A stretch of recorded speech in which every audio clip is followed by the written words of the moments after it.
হরে কৃষ্ণ। নমস্কার দর্শক বন্ধুরা, আজকের এই ভিডিওতে জানাই আপনাদের সকলকে স্বাগত। বন্ধুরা, 144 বছরে এক বিরল সংযোগে উত্তরপ্রদেশে প্রয়াগরাজে শুরু হয়ে গেছে মহাকুম্ভ।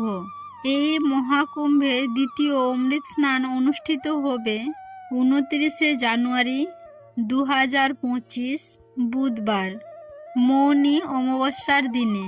বিশ্বাস অনুসারে মহাকুম্ভে এই মৌনী অমাবস্যার দিনে অমৃত স্নান করলে সমস্ত পাপ থেকে মুক্তি পাওয়া যায়। আসুন বন্ধুরা, জেনে নিই মৌনী অমাবস্যার সঠিক তারিখ ও স্নানের শুভ সময় কখন। মৌনী অমাবস্যা মাঘ মাসের কৃষ্ণপক্ষের অমাবস্যা তিথি 28শে জানুয়ারি 2025 মঙ্গলবার সন্ধ্যা 7:35 শুরু হবে। আজ 28শে জানুয়ারি 2025 মঙ্গলবার সন্ধ্যা 7:35 শুরু হবে এবং পরের দিন অর্থাৎ আগামীকাল 29শে জানুয়ারি বুধবার দিন সন্ধ্যা 6:05 শেষ হবে। এমন পরিস্থিতিতে উদয় তিথি অনুসারে আগামীকাল 29শে জানুয়ারি মৌনী অমাবস্যা পালিত হবে। মৌনী অমাবস্যার দিনে মহাকুম্ভে বা পবিত্র নদীতে স্নানের জন্য ব্রহ্ম মুহূর্ত হবে ভোর 5:25 থেকে 6:18 পর্যন্ত। এই দিনে রাত 9:22 পর্যন্ত সিদ্ধি যোগও তৈরি হচ্ছে। সিদ্ধি যোগ শুভ কাজের জন্য শ্রেষ্ঠ বলে মনে করা হয়। 2025 সালের প্রথম অমাবস্যা মৌনী অমাবস্যা। মহাকুম্ভের দ্বিতীয় অমৃত স্নান বা শাহী স্নান হবে এই 29শে জানুয়ারি বা আগামীকাল বুধবার দিন। চাঁদ ও সূর্য মকর রাশিতে অবস্থান করবে। অন্যদিকে বৃহস্পতির পঞ্চম কক্ষে উপস্থিত শুভ ও উত্তম পরিস্থিতি তৈরি করছে, যে কারণে এই তিথিতে স্নানদানের মাহাত্ম্য বহুগুণ বৃদ্ধি পাচ্ছে। আবার বছরের প্রথম অমাবস্যায় সিদ্ধি যোগও তৈরি হচ্ছে। তাই এই বছরের মৌনী অমাবস্যা অন্য সমস্ত অমাবস্যার মধ্য থেকে এই মৌনী অমাবস্যার বিশেষ মাহাত্ম্য রয়েছে। এই মৌনী অমাবস্যার গুরুত্ব অনেক বেশি রয়েছে।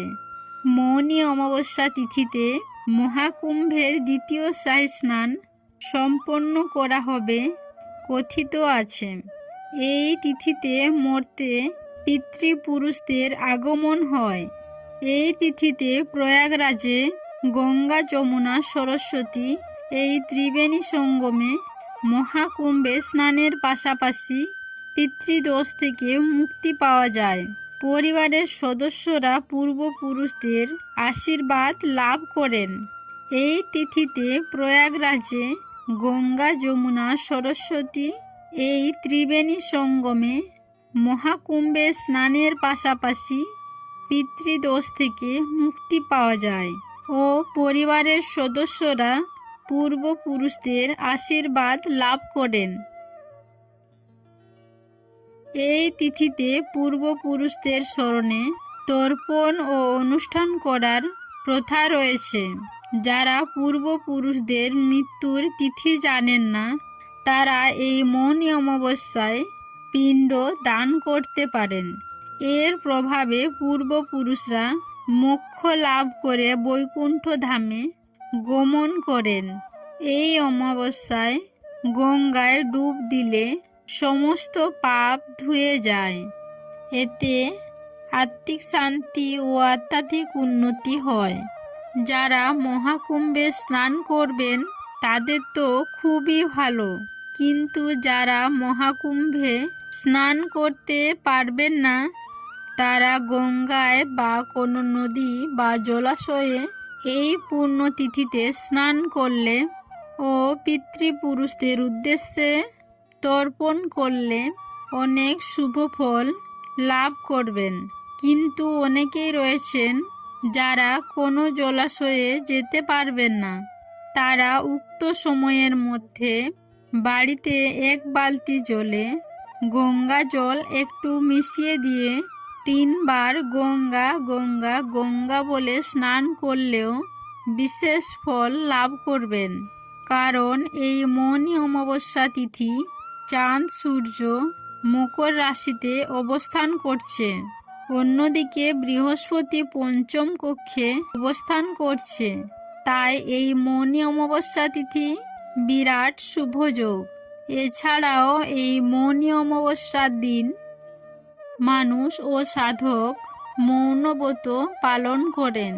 মূলত আত্মসংযম ও মানসিক শান্তির জন্য মৌন থাকেন, কারণ মৌন থেকে মনকে নিয়ন্ত্রণ করা আরও সহজ হয়ে যায়। শাস্ত্র অনুসারে মৌনব্রত পালন করার মাধ্যমে ব্যক্তির আধ্যাত্মিক উন্নতি হয়। এর পাশাপাশি বাণীশুদ্ধ ও মোক্ষ লাভ সম্ভব হয়। আত্মিক শান্তি ও সাধনায় গাম্ভীর্য আনার জন্য শক্তিশালী মাধ্যম হল মৌনব্রত পালন।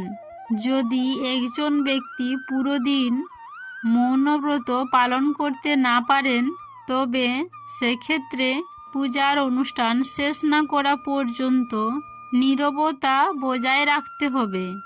এই অমাবস্যার দিন যে কোনো অন্যায় কাজ পরিহার করতে হবে। এই দিন ব্রত রাখতে পারলে ভালো, না পারলে নিরামিষ আহার গ্রহণ করতে হবে।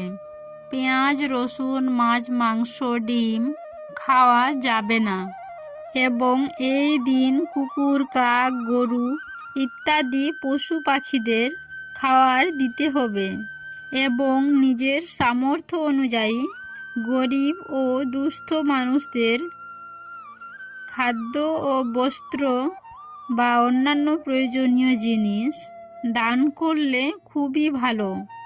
আপনারা এই ব্রত যে কোনো উদ্দেশ্য নিয়েই পালন করুন না কেন, অবশ্যই ফল লাভ করবেন। বন্ধুরা, এছাড়াও আজকের দিনে অর্থাৎ মৌনী অমাবস্যার আগের দিনে হচ্ছে রটন্তী কালী পূজা, ছিন্নমস্তা দেবীর আবির্ভাব। বন্ধুরা, আজকের মতো এই পর্যন্তই রইল। সবাই ভালো থাকবেন, সুস্থ থাকবেন এই কামনা করে আজকের ভিডিওটি আমি এখানেই শেষ করলাম। নমস্কার ও ধন্যবাদ। ঈশ্বর আপনাদের মঙ্গল করুক।